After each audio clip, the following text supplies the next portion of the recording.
Your mind is key to success. Learn best mind hacks secretly used by some of the top billionaires, like Jeff Bezos, Bill Gates, Mark Zuckerberg, Bernard Arnault, and some of the famous celebrities. Click the link in description to learn best mind hacks to get rich and to be successful in your life. Take action now. So, let's start the video. Life is part negative, so we got to talk about the negative. And this subject is called diseases of attitude. Diseases of attitude. There's a lot of things that can wreck your chances to do well. We live in a rather dangerous world, so you got to be not only wise, you got to be careful.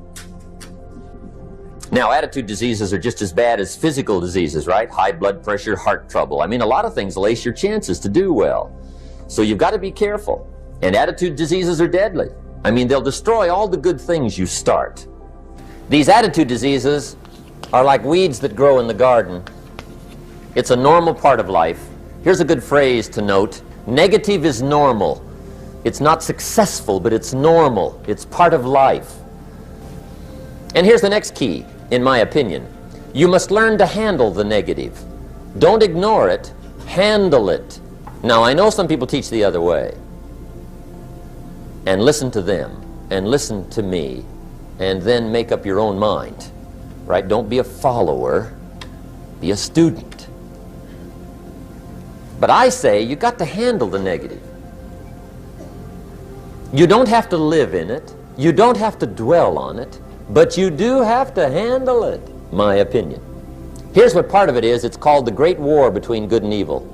And there is a war on. The minute you were born, you got involved in the war between good and evil, between darkness and light, between negative and positive, between evil and good, between tyranny and democracy, between weeds and human activity. I mean, the war is on.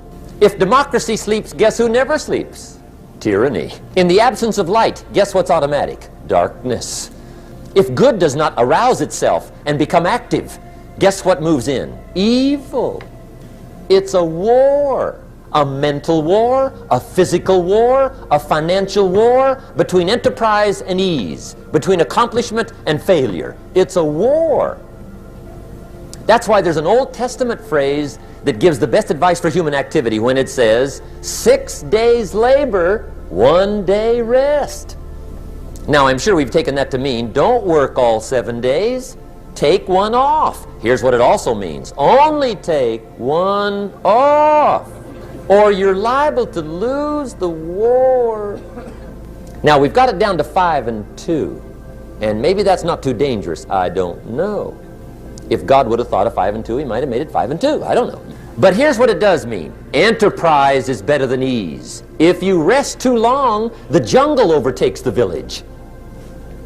Now here's the good news about the war between good and evil. Evil is no match for good, but good must be active.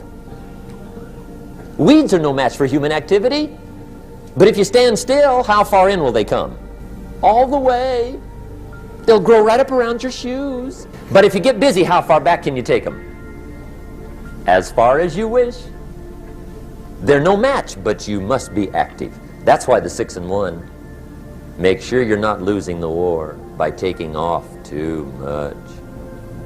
Guess what the average years are after retirement? 6. Which means don't retire. Your chances are too slim. The war between good and evil, the weeds. You got to make sure you recognize the negative, handle it, deal with it, and then go on. Let's make a list of the diseases of attitude that can wreck all your chances to do well. One of the words that destroys everything is called neglect. And I found this out. A week of neglect could cost you a year of repair. It isn't worth it. So what to be on the lookout for? Here's the list. If you were making it, you'd have the same list I've got. Right? We're not covering anything new tonight. This is a reminding session, not a teaching session. But it doesn't hurt to go over it again. Here's the list. Attitude diseases. Number 1 is indifference. The shrug of the shoulder. The guy's not even concerned. He's just drifting. This is called the mild approach to life. A disease known as mildness.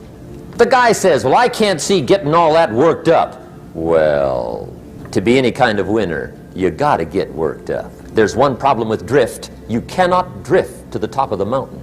And the good Lord said in the closing chapters of the Bible, here's the best way to live, one way or the other. That's best. Hot or what's next best?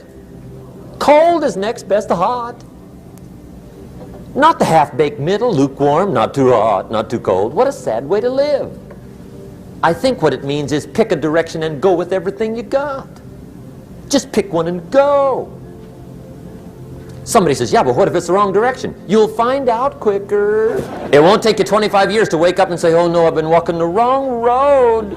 I told my staff the other day, next best to prosperity is adversity. If one doesn't get you, pray for the other.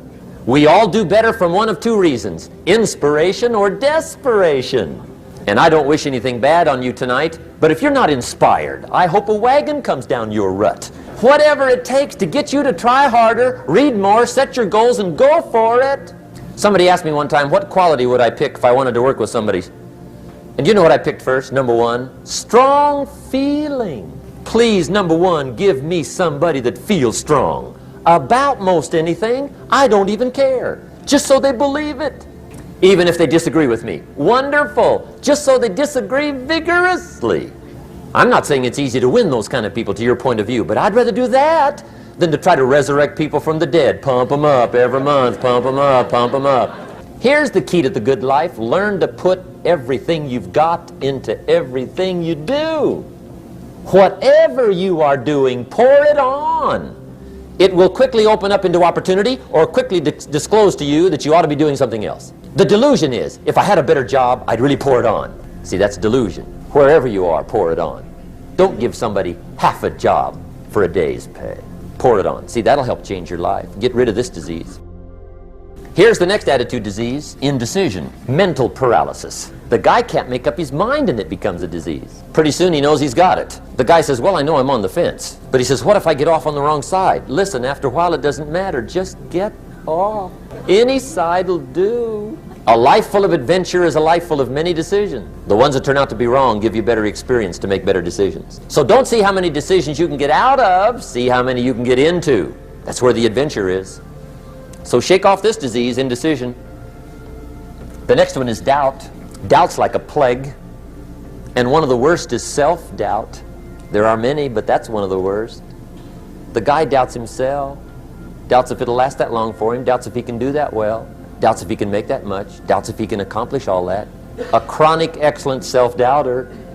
You can imagine what damage that does to your future. So here's the key. Turn this coin over and become a believer. And there's many things to believe in. One of the majors is yourself. The understanding of self-worth is the beginning of progress. Now, if those three don't get you, this one will. Worry. That's a devastating disease. Worry. Worry causes health problems. Social problems, personal problems, family problems. It's devastating. Worry long enough, it'll drop you to your knees. Could reduce you to begging. I know how bad this one is. I used to have it bad. I used to be known as a super worrier. Not a super warrior. No, super worrier. My family wished I'd have been a warrior. I got those years to make up for. But I'll tell you what. My advice to you is do what I finally did. On worry, give it up. Who needs it? I'm not saying it's easy. I'm saying it's worth it. It took me almost 1 year to kick the worry habit, and it was not an easy year. It was one of the toughest years I ever spent, but I finally got that monkey off my back. And I discovered you could live the most incredible life free of worry. Not free of challenge, not free of difficulty, free of worry. I learned how to do it, and you can. Here's the next attitude disease, over-caution. Some people never will have much. They're too cautious. Now, you can also be too reckless, but you can also be too cautious. This is called the timid approach to life. And my caution was always the risk. Risk used to drive me right up the wall. I used to say, what if this happens? It's called the language of the poor. What if this happens? And on top of that, if this was to happen, look at the fix I'd be in. I better not try. I could always ace myself out. Then I'll tell you what changed my whole life when I finally discovered it's all risky. The minute you were born, it got risky. If you think trying is risky, wait till they hand you the bill for not trying. If you think investing is risky, wait till you get the tab for not investing. See, it's all risky. Getting married is risky. Having children is risky. Going into business is risky. Investing your money is risky. It's all risky. I'll tell you how risky life is. You're not going to get out alive. The Englishman says, well, if that's the way it's going to work out, let's give it a go. Right, that's what it's for. Give it a go. Somebody says, yeah, but I'm looking for safety and security. Fine, then huddle in a corner. We'll cover you with a sheet, bring you 3 meals a day. And we'll protect you, feed you, look after you, care for you. We won't let anything happen to you, and you'll probably live to be 100. The guy said, well, yeah, I'd live to be 100. But what a way to live. Right. What a way to live, safe and secure. Don't ask for security. Ask for adventure. Better to live 30 years full of adventure than 100 years safe in the corner. And see, it's not important how long you live. What's important is how you live. The next one is pessimism. Pessimism, the deadly disease of always looking on the bad side, the problem side, the difficult side, checking all the reasons why it can't be done. The poor pessimist leads an ugly life. He doesn't try to figure out what's right. He tries to figure out what's wrong. He doesn't look for virtue. He looks for faults. And when he finds them, he's delighted. How ugly. This is the poor guy who looks through the window, doesn't see the sunset. He sees the specks on the window. And this is the poor guy, right, who rushes up, takes such leave of his senses. This guy rushes up and he says, I've got 5 good reasons why it won't work. He's so dumb he doesn't know all he needs 1. He's got 5. To the pessimist, the glass is always half empty. To the optimist, the glass is half full. Why would the same measure affect people 2 different ways? Answer, it all depends on how you look at it.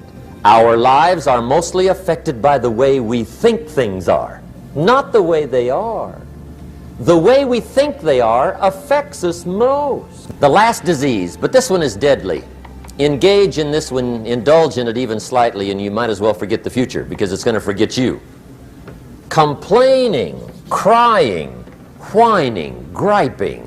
A Bible word called murmuring. See, that'll ace your future. Spend 5 minutes complaining and you have wasted 5. And you may have begun what's known as economic cancer of the bone. Surely they will soon haul you off into a financial desert and there let you choke on the dust of your own regret. I hope I said that well, so you won't forget. It's a deadly disease. If you don't think it's bad, ask the children of Israel of Old Testament fame. Typical of us all, their story just happened to get in the book. Story says, children of Israel were slaves. God performed a series of dazzling miracles and got them out. And now they're heading for the promised land. Remember the story? Heading for the promised land. Tragedy of the story, they never got there.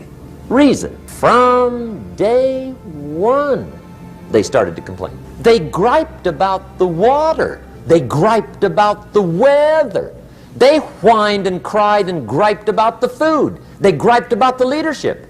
They whined and cried because it was too far, too cold, too hot, too difficult, too miserable. I mean, they whined and cried for years. Finally, God said, I've had it, trip canceled. The story says they died in the desert, never got to the promised land. Which I think means 2 things. Indulge in this long enough, you get your future canceled. And I guess it also means even God himself can only take so much. Just be on the lookout of the things that can destroy all the good you start. The war is on. And this evening, tomorrow, mentally, personally, socially, economically, you got to make sure you're winning the war.